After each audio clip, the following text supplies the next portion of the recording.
2020 National Electrical Code, or NEC, does not impose a specific length limitation on the use of electrical metallic tubing, commonly referred to as EMT, when it's employed to provide physical protection to non-metallic sheathed cable, which is often called NM cable. This means that within the framework of the NEC, there is no rule stating that EMT, when used for this purpose, must be restricted to a maximum length of, for example, 10 feet or any other particular measurement.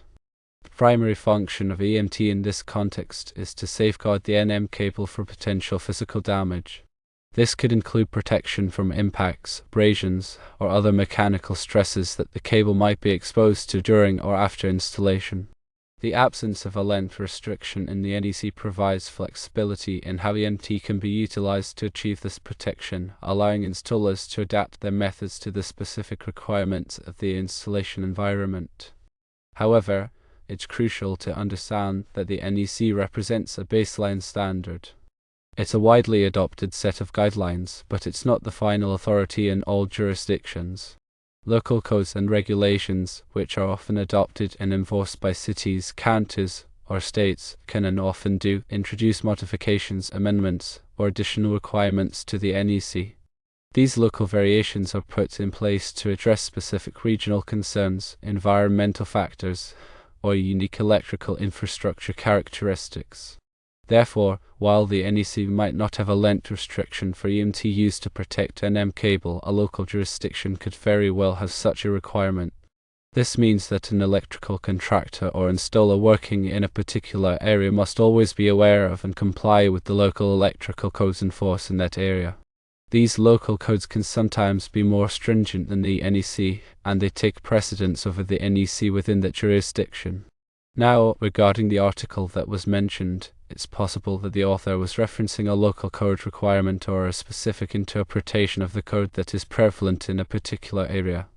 Code interpretations can vary, and it's not uncommon for different jurisdictions to have slightly different understandings or applications of the same code provisions.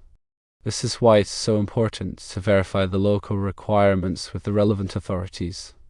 The most reliable way to determine the specific requirements for a project is to consult with the local code official or the authority having jurisdiction, often abbreviated as AHJ. The AHJ is the entity responsible for enforcing the electrical code in a given area. This could be a city electrical inspector, a county building department, or a state licensing board. These officials are the ultimate arbiters of code compliance, and their interpretations and rulings are what matter most in determining whether an installation meets the required standards. Before commencing any electrical work, it is crucial to contact the local code official and inquire about any specific rules, interpretations, or amendments related to the use of EMT for protecting NM cable or any other aspect of the electrical installation. This proactive approach can prevent costly mistakes, delays, and potential code violations. It can also ensure that the installation is safe and compliant with all applicable regulations. In addition to contacting the local code official, it can also be helpful to consult with other electrical professionals in the area, such as experienced contractors or engineers. They may have insights or knowledge of local code practices that can be valuable in understanding the requirements.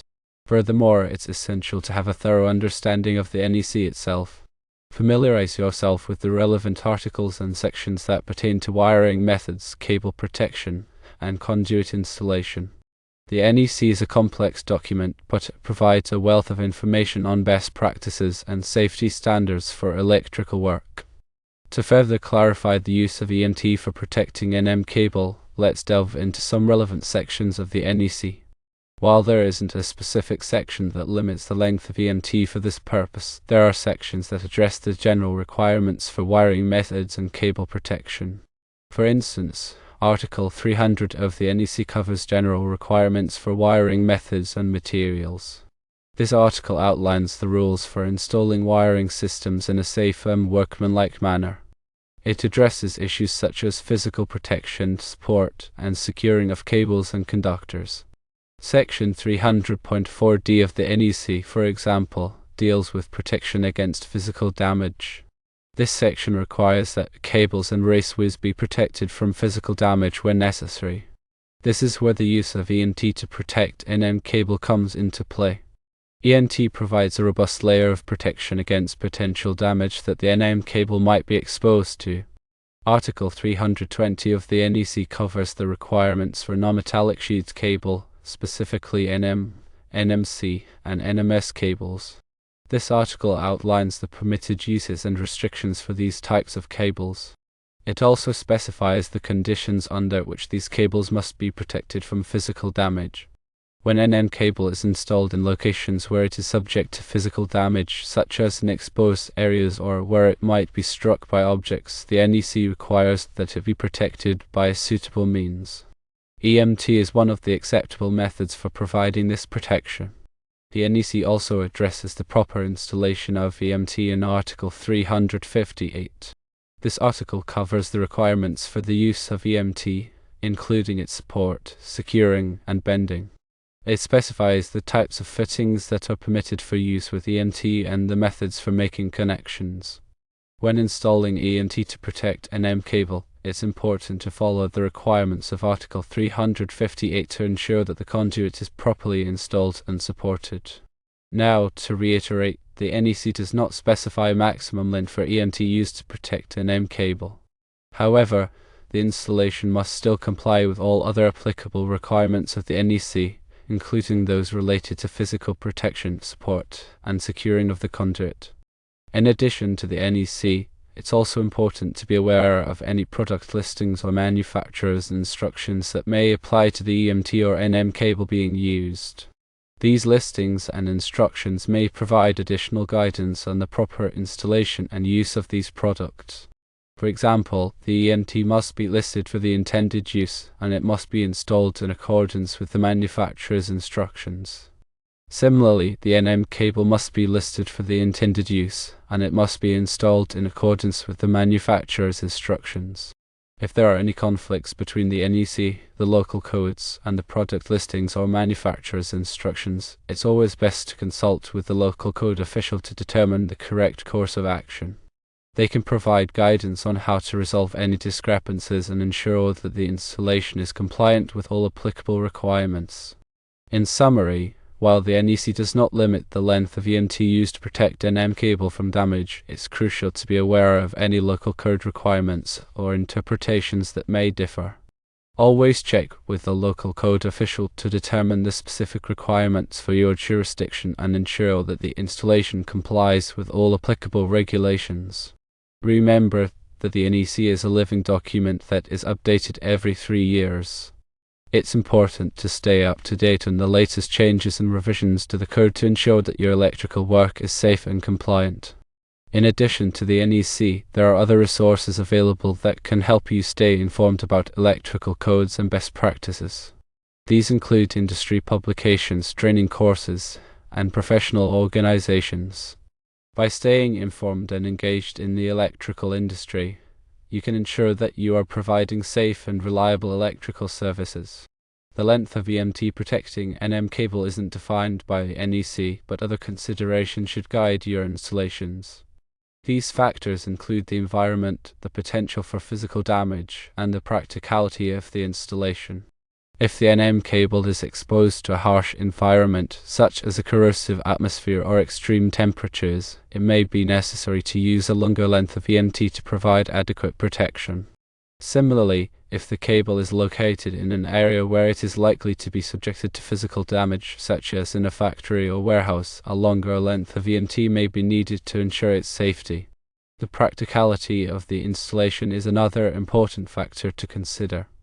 If it is difficult to install a short length of EMT due to space constraints or other obstacles, it may be necessary to use a longer length to make the installation easier. Ultimately, the decision of how much EMT to use to protect NM cable is a matter of engineering judgment and compliance with all applicable codes and regulations. It's important to carefully consider all of the relevant factors and make an informed decision that will ensure the safety and reliability of the electrical installation. To further clarify the application of EMT in protecting NM cable, let's discuss some common scenarios where this method is often employed.